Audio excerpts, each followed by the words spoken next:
Assalamualaikum warahmatullahi wabarakatuh.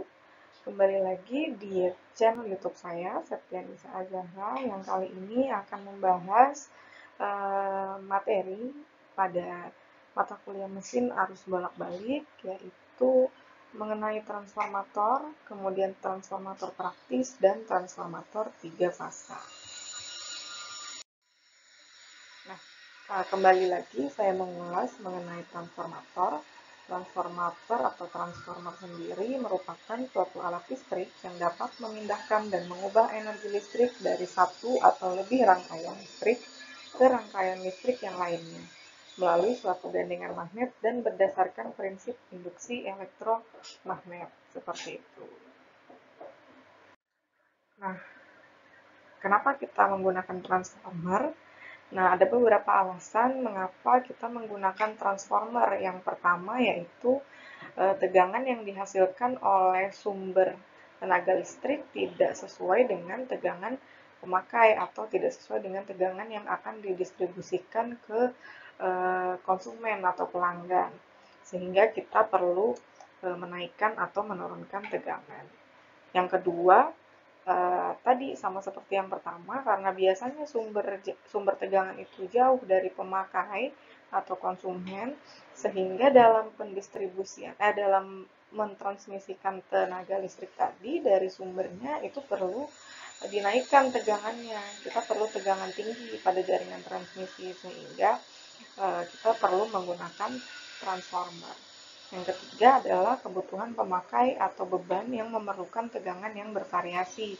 Misalkan dari tegangan yang tinggi kita mau ubah ke tegangan yang lebih rendah, maka kita gunakan transformer step down, atau sebaliknya kalau kita mau menaikkan dari tegangan yang rendah ke tegangan yang lebih tinggi seperti dari pembangkitan ke transmisi, itu kita membutuhkan transformator atau transformer yang jenisnya step up untuk menaikkan tegangan. Nah, ini adalah simbol-simbol dari transformer. Yang di kiri ini merupakan transformer satu fasa. Kalau kita mau menggambarkan dalam single line diagram, nanti kita biasanya menggambarkannya dengan simbol yang ini. Yang ini. Ini untuk trafo satu fasa. Nah, untuk yang trafo 3 fasa, ini ada hubungan Y dan ada hubungan delta. Nanti digambarkannya seperti ini trafonya dalam single line diagram. Ini adalah simbol dari trafonya, sama seperti trafo satu fasa, tapi yang membedakan 3 fasa adalah yang ini. Ada garis 3 dengan garis 1 titik ini adalah garis netralnya, kemudian keluarannya 3 fasa juga. Seperti itu. Ini adalah simbol dari trafo satu fasa dan 3 fasa. Nah, yang kedua ini trafo berdasarkan pengukurannya itu ada current transformer dan ada potensial transformer CT dan PT. Simbolnya seperti ini. Ini untuk CT. Seperti ini kita menggambarkannya dalam single line diagram, dan ini untuk PT atau potential transformer. Nah, ada yang dinamakan dengan ideal transformer atau trafo yang ideal. Jadi, trafo ini dikatakan ideal itu apabila daya pada rangkaian primernya sama dengan daya pada rangkaian sekundernya. Jadi, ketika daya pada rangkaian primer sama dengan daya pada rangkaian sekundernya, maka I1 kali V1-nya akan sama dengan I2 kali V2. Begitu juga dengan I1 dikalikan dengan N1 dan I2 dikalikan dengan N2-nya. Sehingga ini perbandingan antara I dengan V dan antara N dengan I-nya akan membuat nilainya menjadi nilai rasio dari trafonya tersebut. Perbandingan antara I dengan V dan perbandingan antara N dengan I-nya itu akan menghasilkan rasio trafo. Nah, di mana P-nya itu adalah daya. P1-nya itu daya primer, P2-nya daya sekunder, satuannya adalah watt. Kemudian I1 adalah arus primer, I2 adalah arus sekunder, satuannya dalam ampere. Kemudian V1-nya atau nanti istilahnya bisa V, bisa E, kita simbolkannya V1 tegangan primer atau S1, kemudian V2 atau E2 itu adalah tegangan sekunder. Dan N-nya ada N1 itu adalah jumlah lilitan primer, kemudian N2 adalah jumlah lilitan sekunder di sini. Seperti itu. Ini merupakan istilah-istilah pada transformator. Nah, ini adalah yang dikatakan sebagai transformator ideal. Nah, berikutnya mengenai rangkaian ekivalen trafo. Rangkaian ekivalen trafo ini fungsinya untuk mempermudah analisis dalam pengujian. Jadi rangkaian primer dan sekunder dibuat menjadi sebuah rangkaian yang disebut rangkaian ekivalen. Jadi gambar yang di kanan ini merupakan rangkaian ekivalen dari trafo. Di sini ada rangkaian sekunder dan ada rangkaian primernya. Ada R1, X1, di sini ada tegangan 1, S1, E2 pada rangkaian sekunder. Nanti kalau disederhanakan, rangkaiannya akan menjadi gambar yang di bawah ini. Seperti itu. Nah, untuk rugi tembaga sekunder dilihat dari sisi primer itu besarnya adalah I1 kuadrat dikalikan dengan A kuadrat dikalikan dengan R2, di mana I1 kuadrat itu ini satunya adalah arus primer, arus pada rangkaian primer, dikalikan dengan A2, A2 adalah rasio trafonya. Kemudian R2 adalah R pada rangkaian yang sekunder, R yang ini. Nah, dari sini maka resistans sekunder dilihat dari primer itu nilai R2 ini, R2 aksennya yang di bawah ini, maaf, R2 aksen ini didapat nilainya sama dengan A kuadrat atau rasio kuadrat dikalikan dengan R2 yang di atas ini. Seperti itu. Jadi ini rangkaian ekivalen trafonya yang di bawah ini. Ini rangkaian pada trafonya. Kemudian dari reaktansi sekunder dilihat dari primer yang X2 ini. X2 ini didapat nilainya dari rasio trafonya A kuadrat, rasio trafo dikuadratkan dikalikan dengan X2 yang ada pada reaktansi di rangkaian sekunder. Seperti itu. Nah, ini ada contoh soal. Jadi ada sebuah trafo ideal memiliki 90 lilitan pada sisi primernya. Jadi N1-nya besarnya adalah 90 lilitan. Kemudian untuk lilitan di sisi sekundernya besarnya adalah 2250 lilitan. Jadi N2-nya adalah 2250 dan terhubung pada sumber tegangan 120 volt 60 Hz. Jadi ini tegangan sumbernya ada di sisi primer sebesar 120 volt 60 Hz. Yang ditanyakan adalah berapakah tegangan efektif yang melalui terminal sekundernya yang A. Kemudian yang B, berapakah tegangan peak atau tegangan puncak yang melalui terminal sekunder. Yang ketiga, berapakah tegangan sesaat yang melalui sisi sekunder ketika tegangan sesaat yang melalui sisi primernya adalah 37 volt. Oke, yang pertama, untuk tegangan efektif yang melalui terminal sekunder, jadi tadi diketahui nilai V1-nya atau E1-nya adalah 120 volt. Kemudian ada nilai N1 dan N2 yang diketahui 90 lilitan dan 2250 lilitan. Jadi kita tinggal memakai rumus perbandingan antara tegangan dengan lilitan pada trafo. Tegangan dan jumlah lilitan itu sebanding, sehingga besarnya E1 dibagi E2 sama dengan N1 dibagi N2. Sehingga bisa kita cari nilai E2-nya yang melalui terminal sekunder sebesar 3000 volt. Seperti itu. Nah, kemudian yang B yang ditanyakan adalah berapakah tegangan peak yang melalui terminal sekunder. Jadi tadi kita sudah dapat nilai tegangan efektifnya. Tegangan puncaknya itu rumusnya tinggal kita kalikan dengan akar 2. Jadi tadi tegangan efektif yang melalui terminal sekunder sebesar 3000 volt tinggal kita kalikan dengan akar 2. Sehingga tegangan puncaknya pada E2 tadi besarnya adalah 4242 volt. Nah, yang C yang ditanyakan adalah tegangan sesaat yang melalui sisi sekunder ketika tegangan sesaat yang melalui sisi primer adalah 37 volt. Jadi, yang ditanyakan pada saat nilai di V1 atau di E1-nya tadi yang awalnya 120, jadi kita ubah sebesar 37 volt, berapa besarnya E2-nya?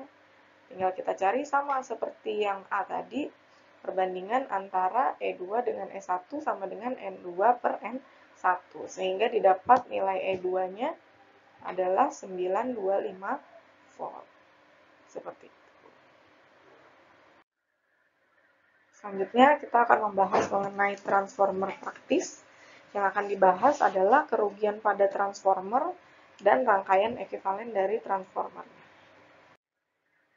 Nah, yang merupakan kerugian pada transformer itu ada dibagi menjadi dua. Ada rugi-rugi inti dan ada rugi-rugi tembaga.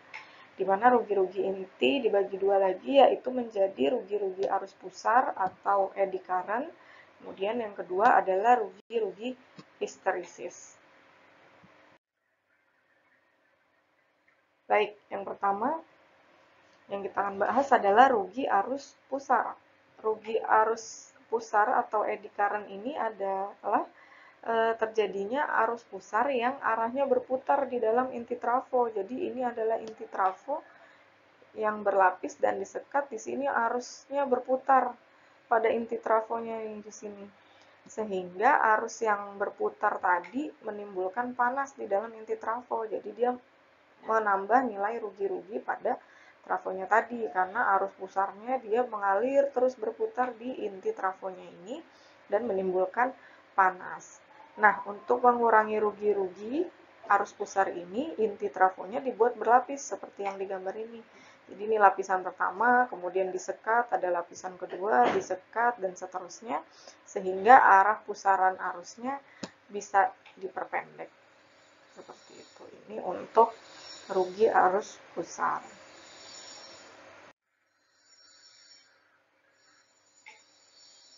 Kemudian untuk rugi histerisis, nah rugi histerisis ini memperbesar nilai IX-nya di sini, I eksitasinya. Untuk mengurangi rugi histerisis, inti trafo dibuat dari besi lunak. Rugi histerisis dan arus pusar tetap dan tidak tergantung besar bebannya. Jadi tidak terpengaruh bebannya nanti berubah-berubah, tapi rugi histerisisnya dan arus pusarnya nilainya tetap. Seperti itu. Nah, yang selanjutnya adalah rugi tembaga. Rugi tembaga itu besarnya adalah R sama dengan Rho dikalikan dengan L per A, di mana R-nya adalah tahanan atau rugi tembaganya tadi dalam ohm, kemudian Rho-nya adalah tahanan jenis dalam ohm meter, dan L-nya adalah panjang dalam satuan meter, serta A-nya adalah luas penampang dari penghantarnya tadi dalam satuan meter persegi. Nah, rugi tembaga sendiri merupakan rugi-rugi lilitan primer dan sekunder yang terdiri dari kawat tembaga yang mempunyai panjang dan luas penampang. Besarnya rugi tembaga primer itu adalah I primer dikuadratkan dikalikan dengan R primer. Nanti satuannya dalam watt. Kemudian untuk rugi tembaga sekunder itu besarnya adalah I sekunder dikuadratkan dikalikan dengan R sekunder dalam satuan watt, di mana R primer dan R sekunder itu merupakan tahanan primer dan tahanan sekunder, satuannya ohm. Kemudian I primer dan I sekunder adalah arus primer dan arus sekunder, satuannya ampere.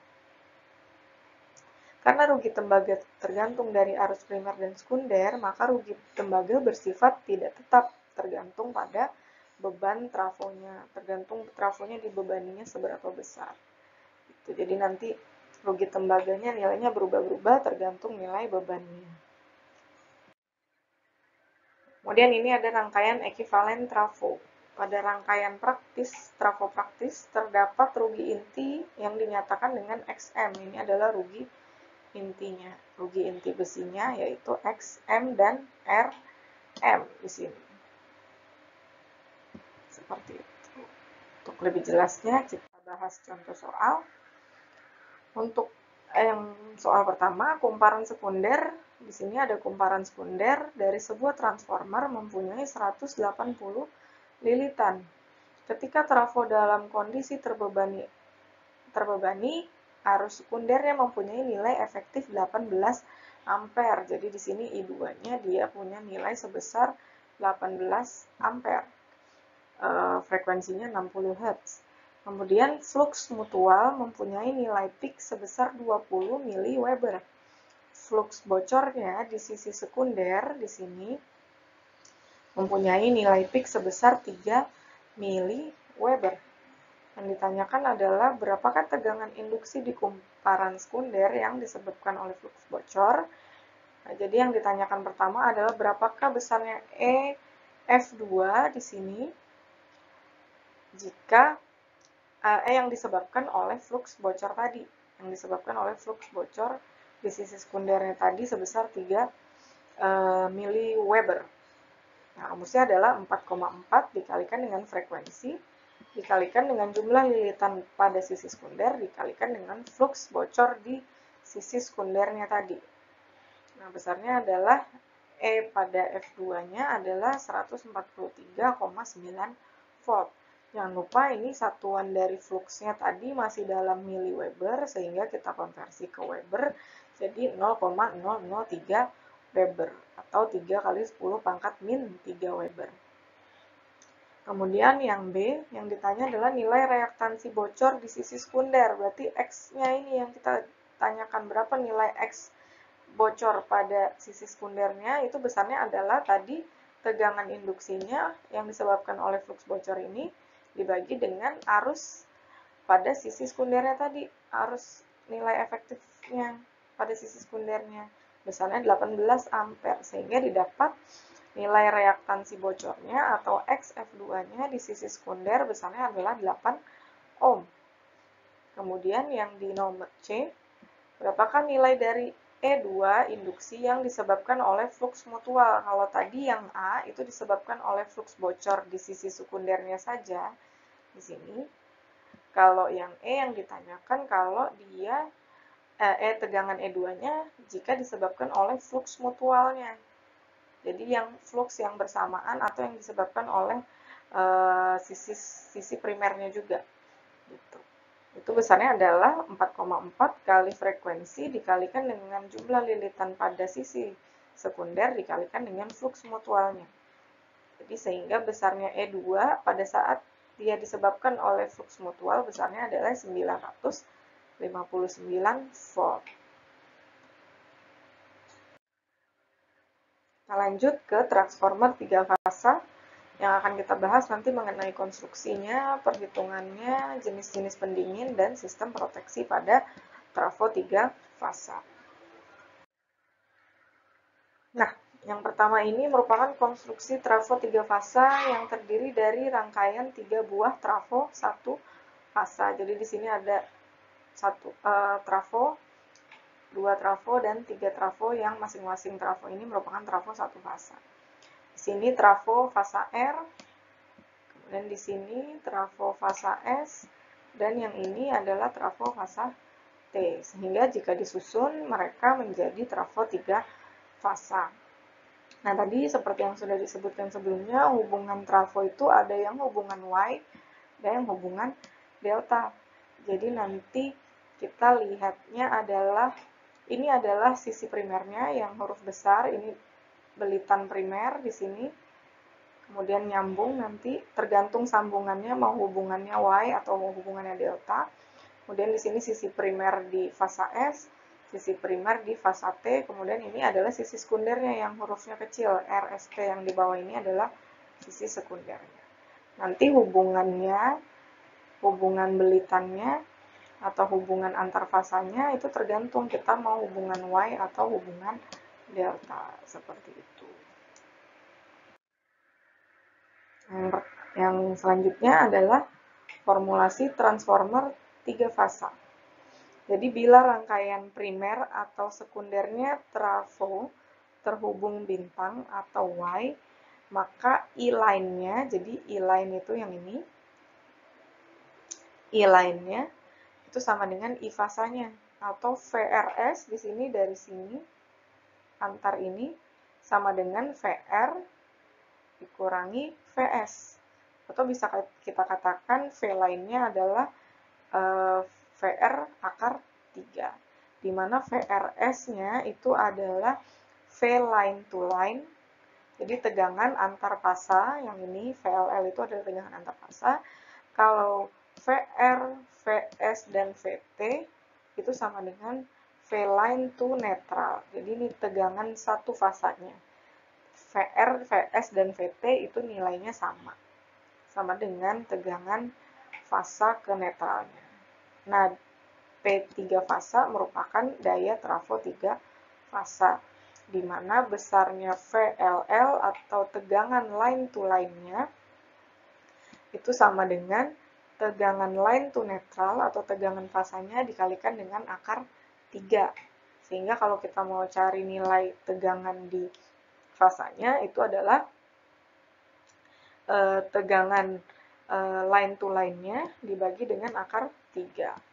Nah, sehingga daya pada trafo 3 fasanya besarnya adalah 3 kali I dikalikan dengan tegangan line to netralnya atau tegangan per fasanya.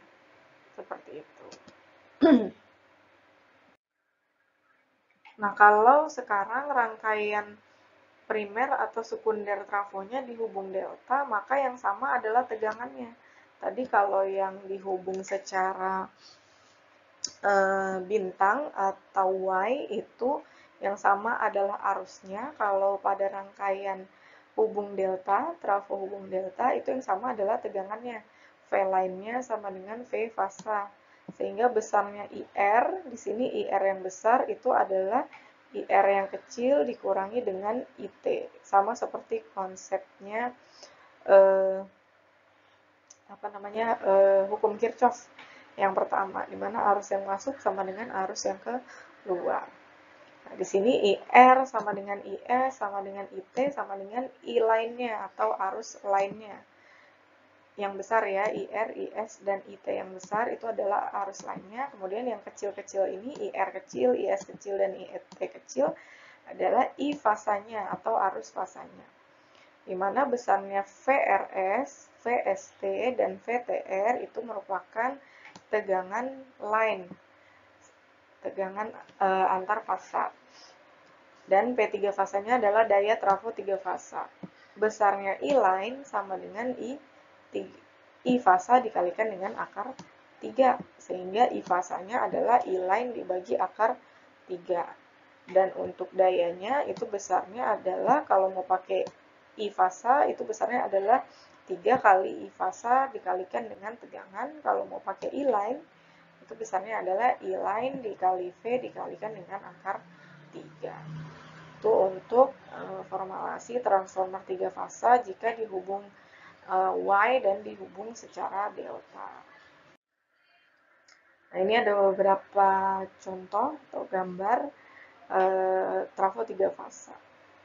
Ini trafo yang kapasitasnya 280 MVA, ini 240 MVA, dari 275 kV ke 110 kV, berarti ini trafo step down. Seperti itu. Ini juga ada trafo, besarnya kapasitasnya 750 MVA, dia trafo step down dari 400 ke 80 kV. Kemudian ini ada trafo step up dari 18 ke 765 kV. Yang ini merupakan HVDC converter transformer 310 MVA. Nah, jadi nanti untuk kalau kalian lihat spesifikasi trafo di spesifikasi trafonya yang berada di badan trafonya, nanti terlihat ada tulisan AA, AFA, kemudian ada ONAN, ONAF, atau OVAF. Itu merupakan keterangan dari jenis-jenis pendingin pada trafonya. Jadi jenis pendingin apa yang digunakan pada trafo yang sedang kalian pakai itu tipe-tipenya nanti kodenya adalah AA. Ini adalah tipe kering dengan pendingin udara natural. Kemudian kalau dia kodenya AFA, itu pendingin udara terpompa tipe kering. Kalau dia onan, tipenya basah trafonya dengan onan itu adalah oil natural, air natural. Kalau dia on-off, maka dia oil natural air force. Kemudian kalau off-off, tipe trafonya pendinginnya berarti oil force air force. Seperti itu. Nah, untuk sistem proteksi dari transformer sendiri dibagi menjadi dua. Ada proteksi secara eksternal dan proteksi secara internal. Kalau yang eksternal, dia ada overcurrent relay dan ada ground fault relay. Kalau yang proteksi internal ada differential relay dan Buchholz relay serta sudden pressure relay. Nah, yang pertama ini ada overcurrent relay. Jadi fungsinya adalah memproteksi trafo dari arus berlebih. Jadi yang dikatakan arus berlebih adalah arus yang melebihi batas arus nominal dalam jangka waktu tertentu. Ini fungsi dari overcurrent relay. Yang selanjutnya ada ground fault relay. Jadi ground fault relay ini fungsinya untuk memproteksi trafo dari kesalahan atau gangguan grounding. Nah, pemasangannya di sini. Ya, dekat grounding. Berlaku hanya untuk trafo yang titik netralnya dihubungkan ke ground. Prinsip kerjanya mirip dengan overcurrent relay. Nah, yang ketiga, ini ada differential relay. Fungsinya untuk memproteksi terhadap kebocoran arus.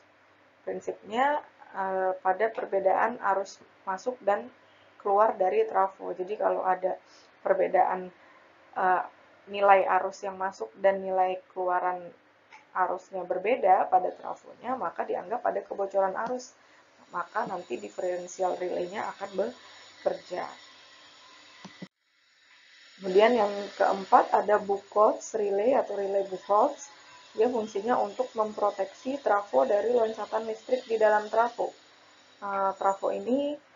Relay ini atau relay Buchholz dia memanfaatkan sifat kimiawi. Seperti itu. Kemudian yang terakhir ada sudden pressure relay.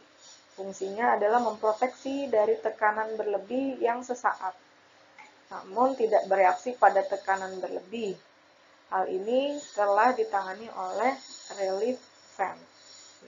Dia tidak akan bereaksi pada tekanan berlebih, maksudnya kalau tekanan berlebih ini sudah ditangani oleh relief fan ini. Gitu. Oke. Sekian untuk pembahasan mengenai trafo satu fasa dan 3 fasa kali ini. Terima kasih, semoga apa yang saya sampaikan bermanfaat. Keep study and stay healthy.